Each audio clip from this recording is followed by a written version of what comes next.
Hello दोस्तों, कैसे हैं आप सब लोग। उम्मीद करता हूं काफी अच्छे होंगे। तो दोस्तों, अभी रिसेंटली तीन तीन आईपीओ एक साथ ओपन हो रहे हैं, मतलब एक एक दिन के गैप के अंदर ओपन हो रहे हैं। बट लोगों के मन में कंफ्यूजन है किस आईपीओ में अप्लाई करें, किसको छोड़ें, क्योंकि लोगों के पास तो लिमिटेड पैसा है, ठीक है ना। तो अब क्या है कि लोग प्रायोरिटी में चाहते हैं कि भाई एक ही आईपीओ में अप्लाई करें, ज्यादा से ज्यादा जहां फायदा हो वहीं अप्लाई करें।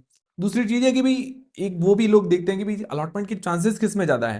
भाई हम ट्रायल भी मारे तो वहां मारे जहां चांसेस ज्यादा हो, वरना कि फालतू में ऐसे जहां कम चांसेस हो वहां अप्लाई कर दे तो कोई फायदा ही नहीं हो। तो वो सारी चीजें जानते हैं कि भाई तीनों आईपीओ की हम रैंकिंग देखेंगे। भी ओकला आईपीओ ओपन हो गया है। स्टार्ट आईपीओ 30 अक्टूबर को ओपन होने वाला है। और 31 अक्टूबर को लेंसकार्ट का आईपीओ ओपन होने वाला है। अब तीनों आईपीओ की हम रैंकिंग देख लेते हैं, लॉन्ग टर्म और लिस्टिंग इस दोनों के हिसाब से। 5 पैरामीटर्स पर हम इनको कंपेयर करेंगे, जिससे क्या है कि थोड़ी क्लैरिटी आ जाएगी। मैं आपको ये नहीं कह रहा हूं कि आपको इस बेसिस पर डिसीजन बनाना है। जो भी डिसीजन बनाना है आपको अपनी रिस्क अपना एनालिसिस लगा के ही बनाना है। बट ये जो हम 5 पैरामीटर्स देखेंगे इससे आपको क्लैरिटी जरूर आ जाएगी। तो पहला जो हमारा पैरामीटर है सेक्टर। फिर दूसरा हमारा पैरामीटर रहेगा फाइनेंशियल्स। तीसरा हमारा पैरामीटर रहेगा वैल्यूएशंस। चौथा हमारा पैरामीटर रहेगा एंकर लिस्ट, और पांचवा हमारा पैरामीटर रहेगा जीएमपी। जीएमपी वैसे एक अंदाजा होता है, बट रेफरेंस के लिए जानना जरूरी है। और छठे नंबर पर हम देखेंगे अलॉटमेंट की चांसेस किस में ज्यादा है। पहले मार्केट वगैरह और सिल्वर गोल्ड की बात करें तो मार्केट के अंदर भी तेजी है, और सिल्वर गोल्ड के अंदर भी हमें तेजी देखने को मिली। मतलब 29 अक्टूबर की मैं आपको बात कर रहा हूं। और टेलीग्राम, व्हाट्सएप चैनल, फेसबुक सबकी लिंक डिस्क्रिप्शन के अंदर ज्वाइन करके रख लीजिए। सबसे पहली चीज सेक्टर हमारा देखते हैं। तो देखिए सेक्टर ये होता है कि भाई यूनिक होना चाहिए, और ज्यादा उसके अंदर कंपटीशन नहीं होना चाहिए। मतलब ऐसा एवरग्रीन सेक्टर होना चाहिए जिसके अंदर हमेशा डिमांड रहे और फ्यूचर में भी डिमांड रहे। तो तीनों अगर सेक्टर को देखते हैं हम, जो तीनों ही आईपीओज हैं, तो ये नेसेसिटी मतलब जरूरत वाले सेक्टर है, जरूरत रहती है इनकी हमेशा। तो उसके अंदर देखिए ओकला, ओकला फूड, एमटीआर फूड जो है, मसाले वगैरह, ये मतलब खाने पीने की चीजें ये जरूरी है।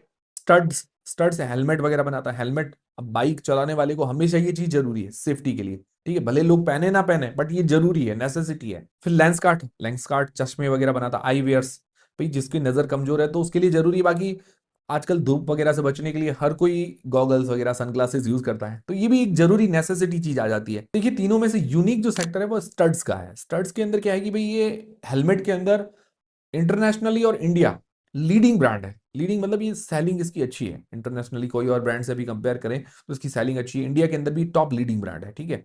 बाकी अपने सेगमेंट के अंदर भाई सही दाम के अंदर इसके हेलमेट वगैरह आते हैं, सारी चीजें इसकी सही नजर आ रही है। और लिस्टेड प्लेयर में कोई कंपटीशन नहीं है, और जो अनलिस्टेड मार्केट है वहां पर भी ये टॉप लीडिंग कंपनी है। तो सबसे number one start. Second number पर मैं लेना चाहूंगा लेंस कार्ड को। देखिए लेंस कार्ड ने कोई लिस्टेड पीयर मेंशन नहीं किया है, बट बहुत सारे प्लेयर्स हैं। जैसे टाइटन देख लीजिए, उसके अंदर फास्ट ट्रैक आता है। फास्ट ट्रैक भी इस तरह की कई सारी भी फ्रेम्स वगैरह वो बनाता है। उसके अलावा अनलिस्टेड प्लेयर्स खूब हैं।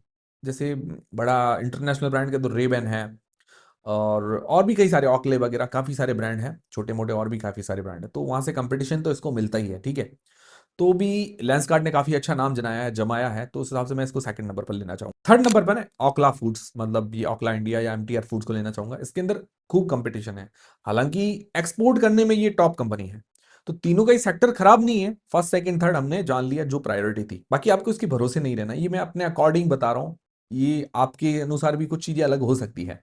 फिर दूसरा हम देखते हैं फाइनेंशियल्स। फाइनेंशियल्स बहुत ज्यादा जरूरी। देखिए कोई भी धंधा, कोई भी बिजनेस हो, प्रॉफिट होना चाहिए, रेवेन्यू बढ़ना चाहिए, तभी वो धंधा काम का है। और कुछ कुछ मतलब लॉस करके बैठे हैं, उधारी ज्यादा है, तो वो काम की क्या चीज। भी आप धंधा करोगे तो प्रॉफिट आएगा तो मजा आएगा ना। तो उसमें से पहले नंबर पर लेना चाहूंगा स्टड्स को। स्टड्स के अगर फाइनेंशियल्स देखें तो काफी बैलेंस्ड है, रेवेन्यू प्रॉफिट के अंदर ग्रोथ है, प्रॉफिट मार्जिन्स बढ़ रहे हैं, ऑलमोस्ट डेट फ्री कंपनी है। तो ये मतलब एकदम परफेक्ट कह सकते हैं फाइनेंशियल्स। दूसरे नंबर पर मैं लेना चाहूंगा ओकला इंडिया को। हालांकि इसके मतलब अगर देखें तो रेवेन्यू वगैरह के अंदर अच्छी ग्रोथ है, बट एक छोटी सी दिक्कत है कि प्रॉफिट जो है उसके अंदर उतार चढ़ाव देखने को मिल रहा है। तो प्रॉफिट भी थोड़ा चढ़ता हुआ होता तो अच्छा रहता। बाकी ऑलमोस्ट डेट फ्री कंपनी ये भी है, इसीलिए मैं इसको सेकंड नंबर पर लेना चाहूंगा। फिर तीसरा है लेंसकार्ट। लेंसकार्ट 2024 तक तो लॉस के अंदर थी, 2025 के अंदर प्रॉफिट के अंदर आई है, और उसके ऊपर हल्का फुल्का डेट भी है। तो मैं इसको तीसरे नंबर पर लेना चाहूंगा। बाकी इसके फाइनेंशियल्स 2-3 साल तक इसको कंटिन्यू रखने पड़ेंगे, प्रॉफिट के अंदर रहना पड़ेगा तो बेनिफिट है। बाकी मुझे लगता है ये रिस्क थोड़ा है इसके अंदर, लेंसकार्ट के अंदर। मतलब इसके फाइनेंशियल्स ओके ओके है। फिर तीसरा आता है वैल्यूएशन। देखिए कोई भी चीज क्या भाव में मिल रही है। 1 रुपए की चीज हमको कोई 10 रुपए में तो नहीं दे रहा है, या 1 रुपए की चीज हमें कोई 80 पैसे में दे रहा है, तो बहुत अच्छी बात है कि भाई सस्ती दे रहा है। या 1 रुपए की कोई चीज है तो 1.5 रुपए में मिल रही है, तो भी ठीक है। कोई सीधा 10 रुपए 8 रुपए में ऐसे दे रहा है तो भाई बहुत महंगा है, तो वो चीज भी जानना जरूरी है। तो वैल्यूएशंस के मामले में स्टड्स को मैं पहले नंबर पर लेना चाहूंगा। देखिए कोई पीयर कंपटीटर नहीं है, इसीलिए कंपैरिजन तो नहीं है, बट इसकी वैल्यूएशंस देखी तो ठीक है, बट इतनी ज्यादा भी सस्ती नहीं है, बट ठीक है। तीनों का कंपेयर करते हैं तो उस हिसाब से स्टड्स की जो वैल्यूएशंस है वो ठीक रहेगी। फिर दूसरे नंबर पर ओखला इंडिया को लेना, मतलब एमटीआर फूड्स को। इसकी भी ठीक ठीक ओके ओके वैल्यूएशंस कह सकते हैं। थोड़ी सस्ती करते तो बढ़िया रहता, बट इसकी भी ओके ओके है। थर्ड नंबर पर मैं लेना चाहूंगा लेंसकार्ट को। लेंसकार्ट की वैल्यूएशंस बिल्कुल भी सस्ती नहीं है, बहुत महंगी वैल्यूएशंस है। मतलब ये बहुत ज्यादा वैल्यूएशंस डिमांड कर रहे हैं, जितनी वैल्यूएशंस पर ये लेके आ रहे हैं काफी हायर वैल्यूएशंस कोई जस्टिफाई नहीं कर रही है, तो ये चीज भी क्लियर हो गई। अब चौथा है एंकर लिस्ट। एंकर लिस्ट देखिए ओखला इंडिया की आ चुकी है। स्टड्स और लेंसकार्ट की हम बाद में एक आराम से वीडियो के अंदर डिस्कस कर लेंगे। जब तक ये मैं वीडियो शूट कर रहा हूं तब तक क्या है कि स्टड्स की भी नहीं आ रखी है, तो क्या है कि मैं अगला जो वीडियो होगा उसके अंदर आराम से आपको बता दूंगा। और बाकी ओखला इंडिया की जो एंकर लिस्ट है अच्छी है, अब एवरेज कह सकते हैं 6 जैसी रेटिंग हमने दी थी। बाकी स्टड्स वगैरह छोटा इश्यू साइज है तो नॉर्मल एंकर लिस्ट की उम्मीद कर सकते हैं, बट छोटी इश्यू साइज में एंकर लिस्ट कैसी आती है वो भी देखने लायक होगा, उस हिसाब से उसको रेटिंग हम देंगे। बाकी लेंसकार्ट की मुझे लगता है एंकर लिस्ट काफी अच्छी आ सकती है, बड़ा इश्यू साइज है, ऑटोमेटिकली एंकर लिस्ट तो अच्छी आनी है, तो मुझे लगता है लेंसकार्ट फर्स्ट नंबर पर आ जाएगा एंकर लिस्ट के मामले में। फिर दोस्तों पांचवा नंबर है हमारा जीएमपी। जीएमपी देखिए एक अंदाजा होता है, इसके पूरे भरोसे नहीं रहना चाहिए, बट एक रेफरेंस के लिए जान रहे हैं अभी की तारीख में डिमांड क्या है। ये अभी तीनों आईपीएस को देखिए तो सिमिलर टाइप की डिमांड है, ज्यादा डिमांड नहीं चल रही है। लेंस कार्ड की पहले 30% जैसी डिमांड थी, अभी 10-12% के बीच में आ गई है, तो अभी लेंस कार्ड अभी नंबर 1 पोजीशन पर है। 10% जीएमपी चल रही है, लगभग लगभग 40 रुपए पर शेयर के आसपास मान के चल सकते हैं। फिर दूसरा नंबर पर है स्टड्स आईपीओ। स्टड्स की जीएमपी 9% के आसपास है, 54-55 रुपए पर शेयर के आसपास मान के चल सकते हैं। फिर तीसरे नंबर पर ओखला इंडिया, 8% के आसपास जीएमपी, लगभग 60 रुपए पर शेयर के आसपास मान के चल सकते हैं।